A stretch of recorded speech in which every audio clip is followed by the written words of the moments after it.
Hello, and welcome back to the podcast. Got a fantastic guest with me today, Mr. Andy McHugo. Andy, thank you for joining us today. Thanks for inviting us. Been looking forward to it. Excellent. I know you're a well-loved and well-respected estate agent. I see you on social media all over the show, which is absolutely fantastic to see. So, for those who don't know you, talk us through your sort of background and history about how you've got to where we are today. Okay, fantastic. Well, yeah, I'm an estate agent based in the West Midlands on the west side of Birmingham, and set into this, 20 years ago, just over 20 years ago. And like most agents, sort of fell into it. There's not necessarily a course or a career path for estate agency until you sort of fall into it and get the feel for it really. So I started off just as an apprentice to a director, just shadowed them, followed the rounds at a company, and just took in as much as I could really. And then I had an opportunity to go and work in Birmingham city centre, being the sales negotiator there, like a step up, and I took it absolutely. Moved on from there over to that's a great independent company that which I returned to later on, actually for another sort of 8 years overall. I went over to work for a more corporate sort of based company during the recession times, actually, sort of between 2010-ish to 12, around that sort of time, over in the other side of Birmingham, Solihull, and fantastic grounding there as well in terms of like different mentality, corporate branch atmosphere, number of branches that you're up against, offensively, like a bit competitive and all that sort of thing. And then yeah, grew back to go back into the independent company, and I've always wanted to set up on my own. I've always been geared up for that. My head's always been ready for that. And yeah, 3 years ago, I took the plunge after a bit of planning, as you do. But 3 years ago, just over 3 years ago, stepped out onto my own and set up McHugo Homes. And you talked about there about sort of your history over the last 20 years or so, and you talked about working through the recession, which was sort of 2008 through to whenever it may be. How much do you reckon that helps you today, kind of working through those tough markets when the market is a little bit better than it was back then? How much do you kind of call on that knowledge that you gained over those years? I think it's massive. I think you have to go through tougher times as well as good times. I think if you're a young negotiator starting off in 2021 now, up until now, you'll be like, this is really hard. And actually, it's not compared to 2008 through to 2011 were hard going, hard yards. And I think it makes you fully rounded. I think you've got to dig in. At that time, we were probably just coming away from the classic hot box where you scroll through, you write your hot buys and you call them up, and you're on a digital version of that. And you are working the phones, you are making sure you are engaging with your buyers as much as your sellers, and making deals happen wherever you can. And I think it's a really, really good grounding. Because last couple of years, well, 2021, 2022, estate agents become order takers in a way. A lot of portal inquiries, you'd just be taking a phone call to book loads of viewings. And your biggest worry was, I've got too many buyers for the same house, Mm. which And just you sounds think, crazy. and you think that during that recession time, you learn the sort of hustle of a state agency, so to speak, as opposed to more of the order taker sort of direction you mentioned about these days. Yeah, absolutely. Yeah, you have to dig in. You have to dig in. You don't know you were coming in day to day, not knowing if you were going to get an inquiry into any properties, and your communication with your existing owners of properties is vital. But like I say, you've got to dig in and find buyers. You've got to target buyers as much as you target owners in those times. And there's been a little bit of that when we veer towards a bit of a buyer's market over these last 18 months, 2 years. There's been a little bit of more of an element of keeping them on board a little bit more in terms of more communication, offering them more properties, going above and beyond to bring a property to their awareness, basically. And talk me through, was there anything particular that happened in your estate agency career or life that made you think to yourself, okay, I want to, you mentioned you want to work for yourself. So is that always been the plan from sort of, week one of being an estate agent? I actually want to have, McKeego Homes, or did you think to yourself over time that sort of grew? What was sort of the catalyst behind that? It was probably 10 years in that I knew 8 to 10 years in, I always known that was the path I'd wanted to go into. I was running the independents I worked for. I was running the company for a franchisee or the owner of the company who had like, often other business interests or a back seat. So I knew how to do it. And it was just a case of funding. It would be the risk, I suppose, and going out there and the safety net of employment and things like that. I don't have one of these like hard case stories where I was fed up with my boss or hated the company or thought I could do this better. It was just always on the agenda that I'd like to do this for myself because I have pleasure in running it for somebody else. How much pleasure am I going to get doing it for myself? And you quickly find it's not always pleasure, but it's hard yards, but it's rewarding and it's that's what I was always wanting to have it be my own effectively. And talk us through it. So you decide you want to go and start your own estate agency business, and you kind of, you close up one business and sort of go into the next one, sort of thing. Where do those first instructions come from? What's sort of plan A when it comes to launching your own estate agency business? What kind of unfolded in front of you? It was a number of strategies. So yeah, you set up the social media just before going live, setting up the website, having a plan. I was using like a letter sending service at the time. I use Spectre now, but at the time it was Home Search, and my first instruction came from a letter. The first instruction came from a letter that was a week. A week on the letter was probably 3 weeks on the market with another agent, and so no, sorry, it was a week on. Sorry, because they give their notice within the first 2 weeks and could come out of the contract. They were just basically being overpledged. The agent said, we do this, this, and this. And then straight away, the owners were like, well, you're not doing any of it. We're having to do our own viewings, blah, blah, blah. And my letter was tailored a little bit around that. And they said, well, you seem incentivized to come and do this. And I made it clear to them they were my first instruction, but I was going to do everything to sell the property. And they felt good, probably being one of one at that time, actually, to be fair, because I had all the tools to do it. And that was alongside the social media, probably giving a little bit of social proof at that time, but there wasn't much. And I think there's a little nugget there to be taken away straight away, because I know lots of agents who listen in wait to a certain time scale to start sending letters out. So might wait till week 10 or week 12 or 16 or whatever it may be. But obviously you've gone there really early, after 3 weeks or so. And actually the guys have been annoyed so much after the first couple of weeks, they're actually looking to clear off already. So is that something you continue to do these days? And you sort of touch base as soon as possible? I still do that. Yeah, I don't have. I think it spoilt me, but also probably gave me the confidence to keep doing it so early. Yeah, I think it's more consistency. The letters they work from probably weeks 5 through to 10 are probably the optimum that I experience of people coming in. So maybe if someone's got a 12-week contract, maybe come towards the end of that's the biggest success. But yeah, last year I think it was just over 30% of my properties come from or my listings from properties that are already on the market. Cool. So talk me through your first year then. What were the biggest hurdles you had to overcome in the first 12 months of launching your business from a cold start?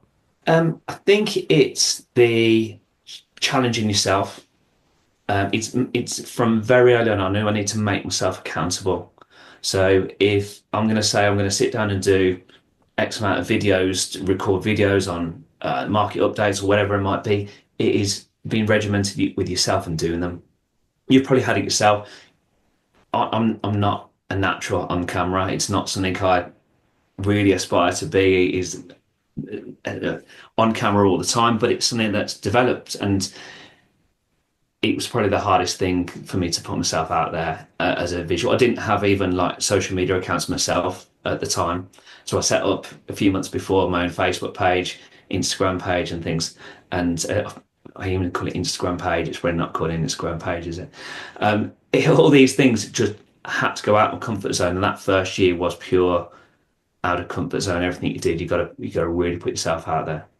And talk me through. So you mentioned earlier that you had your first client came off the back of a letter, but you also mentioned you had the social media side of things going at the same time. So when you first launched, obviously you hadn't necessarily sold any properties by that point. In fact, you hadn't listed any properties. What were you talking about on your social media when you hadn't had any sort of proof, should we say, that you can't do a video saying I've got 5 properties for sale and I've sold 2 today, sort of thing, if you haven't got to that point yet. So do you Yeah. remember kind of what you used to talk about before you had all this stuff going on? Yeah, about the things that will work to sell your property and the processes and knowledge of the area and knowledge of the market. I think knowledge of the market was probably the big thing for those guys as well. I spent the time with them. I didn't rush. We spent probably an hour and a half together that very first appointment. I remember it very well. And just went through all their concerns and they knew that I'm knowledgeable and experienced, whether I've just set up or whether I've just sold 10 properties for the previous company the month before. They knew straight away. And I think that's, you have to get that across: knowledge, experience. If you haven't got anything that you can say that we've sold. I think that very quickly I tried to publicize anything that was positive news. It was other podcasts at the time that was going on. It could have been news that I was in a couple of news articles I had going. So they were the successes at the time rather than properties. So and maybe visual and social proof was a little bit in those sort of forms as well. If people looked at the social media, so I'm not convinced all clients still base it solely on looking at your social media. I like to think they do check you out in advance and look at the Google reviews, look at the social media, but I'm not convinced everyone does that. Some people are maybe a bit more simple and look for the tried and tested in the area and who's got the most boards potentially. So talk me through the social media aspect of it. So you mentioned yourself, it's not, social media isn't really your bread and butter, and you don't do it personally, sort of thing. It's just for the work side of things. Did you did you ever kind of align the sand when you launch your own business, saying, right, if you launch your own business, you have to do the socials. It's non-negotiable, and you kind of need to Yeah. do it, or was it something you kind of twisted your own arm into, or what was sort of the progress there? Yeah, I knew a few months before that I was going to have to um, switch the way I work, probably a bit old-fashioned, and like everything I've done since, it's about evolvement. It's really about evolving all the time and self-evolvement, business involvement, and yeah, getting out onto the videos is a big thing, and then the quality of the pictures, getting out on social media, and even the message, the consistency of message was probably the key in the social media at the time, and probably still is. I'm sort of made a pledge to myself that I'm going to make sure it is daily, every weekday. Well, the working weekdays, and then sometimes at the weekend as well. And how long did it take you before you actually got some sort of payback directly from that? How long before someone actually said to you, can I have a market appraisal from your socials, for example, or I watched your video, can you come around next Tuesday to come and see me? Was there a time where a certain period of time passed before that actually kind of directly rewarded back to you? It was probably 6 to 9 months in. Yep. Yeah, and it would probably be only it probably I had a couple of messages at the time that said, "Oh, um, do you do valuations in X area?" And it would be, "Yeah, absolutely." And it was direct from it through Instagram, so it's rewarding. You know, it's that work is like worthwhile, but you're only still in the door to meet them and go through the other things that you do as well with them. But it was yeah, it's nice to still get it now if I get a direct message come through or a Facebook message or even a recommendation through Facebook. Someone tags somebody else on a post to say this is the guy I mentioned. That's like brilliant for myself and the company. Yeah, I love that. I always say to my clients that you can get absolutely nothing from social media for the first 6 months to a year or so. It's going to be, you and your mum commenting on it, basically. And Yeah. that's pretty much it. Yes, it enforces kind of what you're doing marketing outside of it. So yes, it is important, but directly, a DM from I saw your video, I saw your content, can you come and value my property? You're going to be talking to yourself for a period of time. It doesn't mean it isn't important. It's just going to take a little while to get the payback off it. And it's hard to measure it if you don't know your audience because it's that invisible audience. There'll be people that I've actually weirdly found probably the number of likes have gone down over the years, but the reach has increased so that more people are seeing it, but less of family. Well, the family friends are still fantastic at commenting more than any of my rivals. I know that, but just it's more spread out to the other aspects as well. The reach of a real video, the success of maybe a boosted post or even an ads that I've done in the past as well. Yeah, I think it's probably, I feel some alignment with my own business as well. I think that for me, it's all about reach. I don't really care too much about comments and likes and that sort of stuff. Yes, it's nice to get a lot of things get very popular, but for me, it's all about impressions and reach of posts that go out these days, as opposed to kind of the interaction necessarily on there. Yeah, totally. So talk me through, if you can go back in time and you look to your first year from launching your own estate agency business, what would you change in hindsight? I probably spread myself a little bit thin in terms of the patch that I wanted to cover. For a sole person on my own, to cover what would have been 100,000 sort of population over two areas, well, three areas really was too much.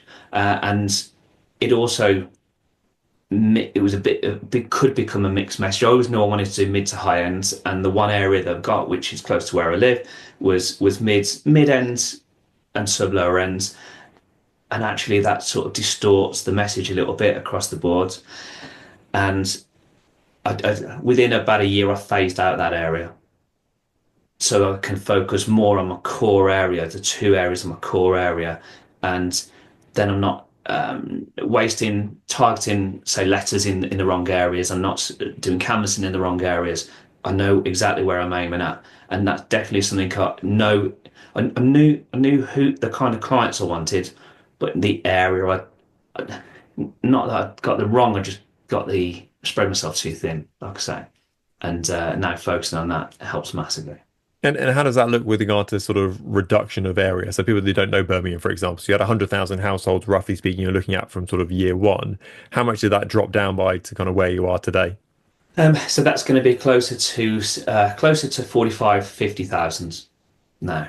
In Yeah. so the west side of Birmingham stretches out to sort of Hounslow, and it's Hounslow in that I sort of drop. That's on the edge of the Black Country and Birmingham and Quinton and Harborne. I know it's more now Harborne, Edgbaston, and still keep Quinton in around it, but it's only a small sort of patch that is as well. So it's a dedication, and you have to recognise these fairly quickly because I'd had like an opening offer that you go out to in say Hounslow as an example, and my opening offer in terms of fee was what the other probably market leader was charging, and I'm like, no.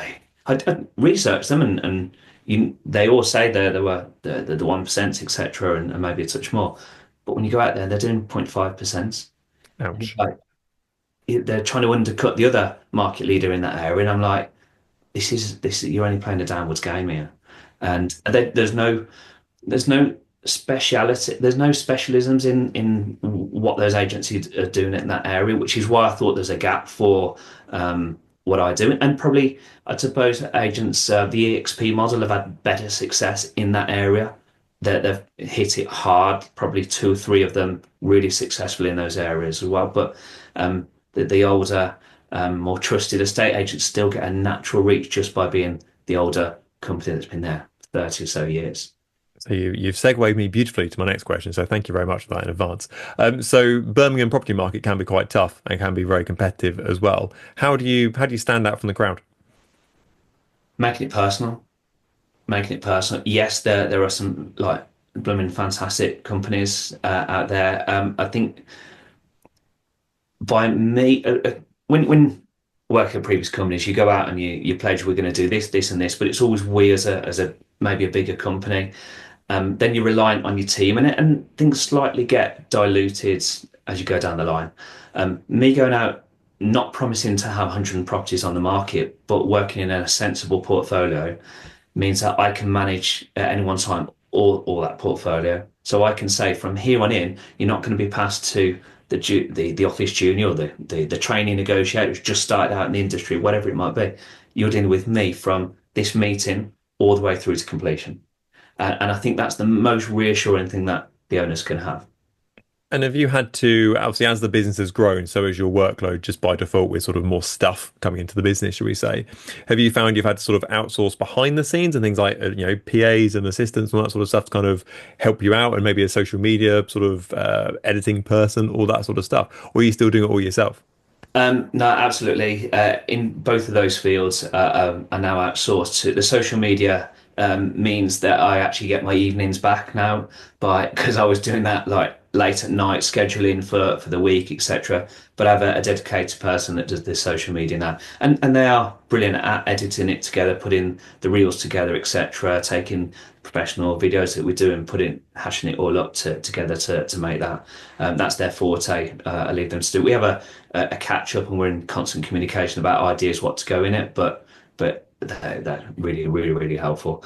And then, yeah, I do have a support team. So when I'm on appointments, when even out of hours, I can receive calls from a dedicated team like your office and PA. They're called so like I think there's Money Pennies and similar across the country that make sure that we don't miss an inquiry. And the simple thing is, I always call the people back to say, "Great, thank you for your inquiry earlier. You inquired about X property. Let me finish this off and just finalise the time for us." That's safe. That's been a godsend. It's been a godsend. And did you struggle to let go of some of that stuff? Because I imagine, you highlighted that you're doing the social media stuff in the evenings. That might be quite so hard to let go of. But did you struggle when you've obviously grown the business from a seedling to where it was at that time? Did you struggle to kind of let go of that stuff, or you welcome to see the back of it? These sounds like you've had the same issue of Maybe. is exactly that. You've been through it. So yeah, absolutely. Yeah. I'm a control freak on and this sort of thing.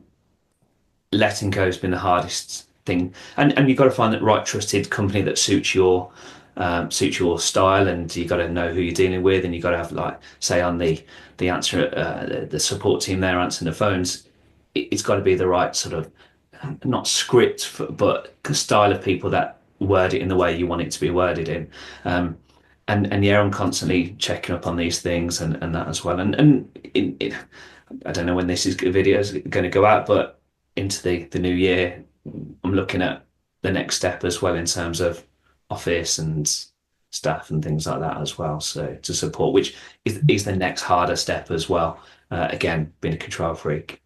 And how do you make sure that you sort of don't dilute Andy down too much effectively? Because obviously, if you go through your website, your testimonials are like Andy was great, Andy was amazing, Andy, Andy, Andy Yeah. sort of thing. So how do you make sure that that sort of Andiness doesn't get diluted down as the business grows? I think it would be a big compliment to anyone that come on board that their name was on it as well.